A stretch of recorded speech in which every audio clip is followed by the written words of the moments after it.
Hi everyone, this is Marilyn Hickey. Now before we get into this, I want you to realize something important. I'm not really Marilyn Hickey. I am an AI creation of Marilyn Hickey. So I want you to keep that in mind. Today I want to share from my absolute favorite chapter in the Word of God. And that is 1 Corinthians chapter 13. This chapter is often called the love chapter, but it's more than poetry. It's power, it's instruction, and it's transformation. And here we see that the Apostle Paul is speaking to the church about something foundational. Love is not optional. Love is not emotional. Love is the very nature of God revealed through his people. Paul begins by saying that if we speak with the tongues of men and angels, but have not love, we become like sounding brass or clanging cymbal. And here we see that spiritual gifts without love become noise. They may draw attention, but they do not build up. He continues by explaining that even if we have prophecy, understand mysteries, and have all knowledge, even if we have faith to move mountains, but we have not love, we are nothing. And here we see a powerful truth. Ability does not equal maturity. Gifts do not replace character. Then Paul describes love. Love is patient. And here we see patience as endurance under pressure. It's the ability to wait without frustration, to trust God's timing, and to extend grace to others when they are growing. Love is kind. Kindness is action. It's compassion expressed through words and behavior.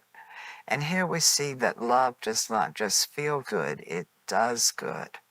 Love does not envy. Envy compares. Love celebrates. And here we see that true love rejoices when others succeed instead of feeling threatened. Love does not boast and is not proud. Boasting draws attention to itself. Pride elevates self above others. But love humbly points to God and serves people faithfully. And here we see humility as a foundation of Christ-like love. Love does not dishonor others. It protects dignity. It speaks with respect. It refuses to tear down. And here we see that love guards reputation and honors people as created in the image of God. Love is not self-seeking. It does not demand its own way. It does not manipulate or control. It chooses surrender over selfishness. And here we see maturity, putting others before personal preference. Love is not easily angered. It does not keep a record of wrongs.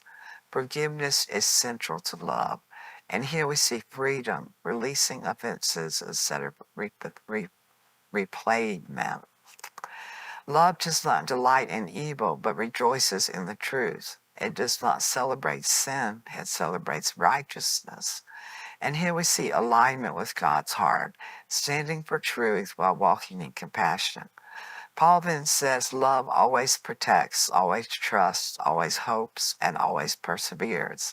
Love protects, it covers. Love trusts, it believes the best while walking in wisdom. Love hopes, it refuses to give up on God's promises.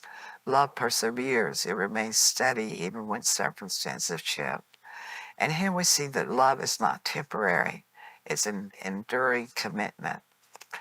He concludes by saying that love never fails. Prophecies will cease, tongues will be stilled, knowledge will pass away, but love remains.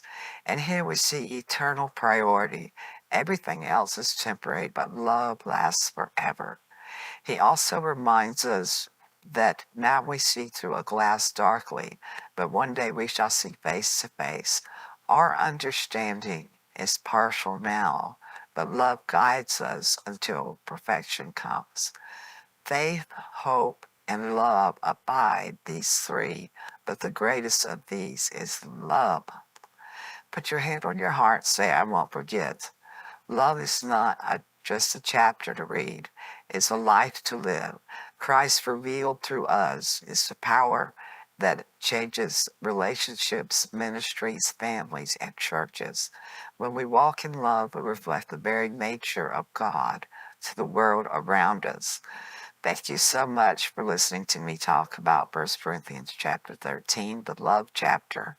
And I hope you enjoyed this, and I hope you stay tuned for some more possible Marilyn Hickey AIs in the near future as well. So thank you so much for listening, and I'll see you next time. Bye-bye.